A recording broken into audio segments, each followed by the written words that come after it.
Hi, it's Chris Barrow here, and I just wanted to spend a few moments talking to you this month about the subject of knowing your own capabilities, but also perhaps even more importantly, knowing your own limitations as well.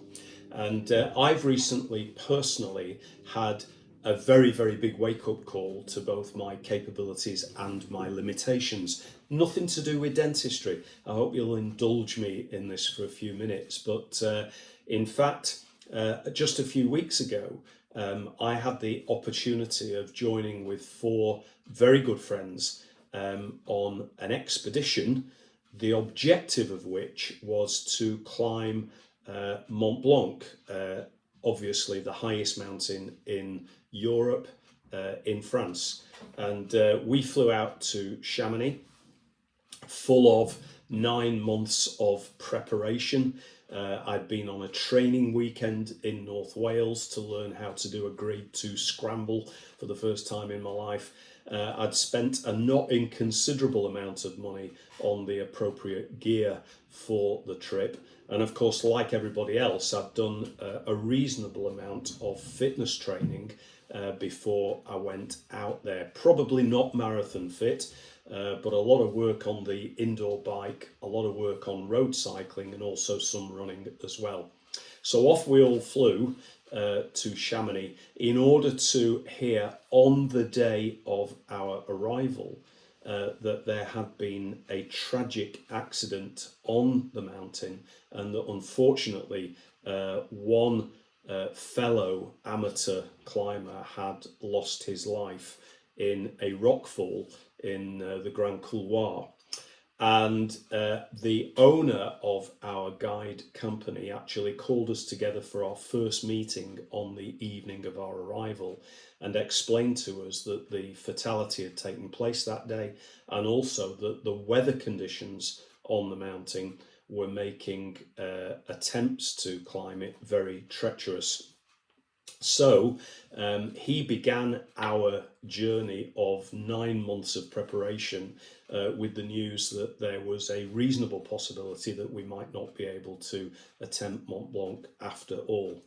Now, he did say, let's see how the weather pans out over the next few days. And in the meantime, and as part of our planned training schedule, we were driven through the Mont Blanc tunnel and down into Italy in order to spend a couple of days climbing the highest mountain in Italy. It's called Gran Paradiso. And this is regularly used by our guide company as a training climb immediately prior to Mont Blanc, and also an acclimatization climb as well, because Gran Paradiso is literally just over 4,000 meters high. It's a tough climb, and it does involve some pretty hairy and scary altitude work at the very, very summit of the mountain. So it was going to test all of our capabilities. The weather was good. We went up there, and at 3:30 in the morning, we began our ascent of Gran Paradiso in the dark with head torches. Just about the time that dawn broke, we reached the glacier, which makes up most of the approach to the summit, changed into crampons, and began what for me was again a first lifetime experience, which was walking up the glacier and across some pretty scary crevices, which had appeared again as a result of the overall climate change that's taking place, not just across the world, but obviously in the Alps as well. So pretty scary ascent. And in actual fact, something in the region of about 5.5 hours after we left our overnight huts, I am very proud to say that along with my other four travelling companions, we did actually reach the summit of Gran Paradiso. We had the opportunity to have the photos taken on the top, and then also to navigate what's known as the Crux, C-R-U-X, which is a pretty scary ledge walk with a 1,000 metre drop behind us in order to begin our descent back down the mountain again. And it was about halfway back down the mountain that my whole experience began to change, because quite frankly, I realized as we were descending from Gran Paradiso and as we were recrossing the glacier, just as difficult, if not more difficult, going downhill than uphill, it was then that I actually reached the conclusion that I had got to the limits of my physical capabilities. I was broken and exhausted halfway back down the mountain, and in fact arrived back into our hut, the very last of our party to arrive back, some significant number of hours. I think it was about 14 hours after we'd started the climb. And to say that I was physically broken would be a complete and utter understatement. So I made a very important decision on the way down Gran Paradiso. And that decision was to listen to my body, to be very honest with myself about the experience that I was going through, not to get caught up in any testosterone or any rivalry or anything else other than self-regard, and also need to actually maintain my own well-being.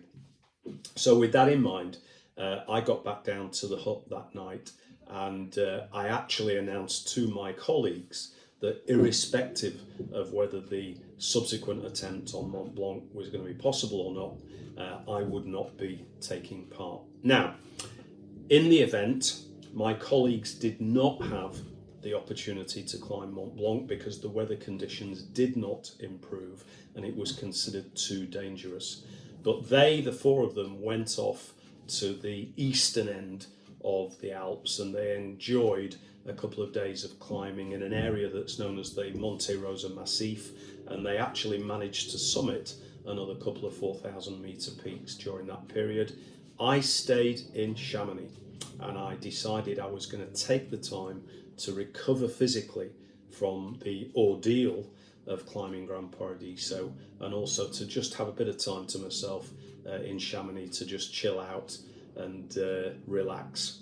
So the moral of the story is that I've spent all of my life doing fairly adventurous stuff. 35 marathons under my belt, Land's End to John O'Groats twice on a bike in the last 5 years, and I've done some pretty crazy stuff over the years as well, not just Channel 4 desert island survival shows, but also I've done some other stuff, wild camping and trekking as well. But I finally reached my limit, and knowing that I was at that limit and having the good sense to actually pull back and say, listen, safety, my safety, the safety of the rest of the group is more important than bravado, is, I think, a lesson that we can perhaps all take to heart. I'm very proud of the fact that I climbed Gran Paradiso. I'm even more proud of the fact that I knew when to stop, and I knew when I'd reach my own limits. Let me leave that thought with you for the day. Thanks for listening.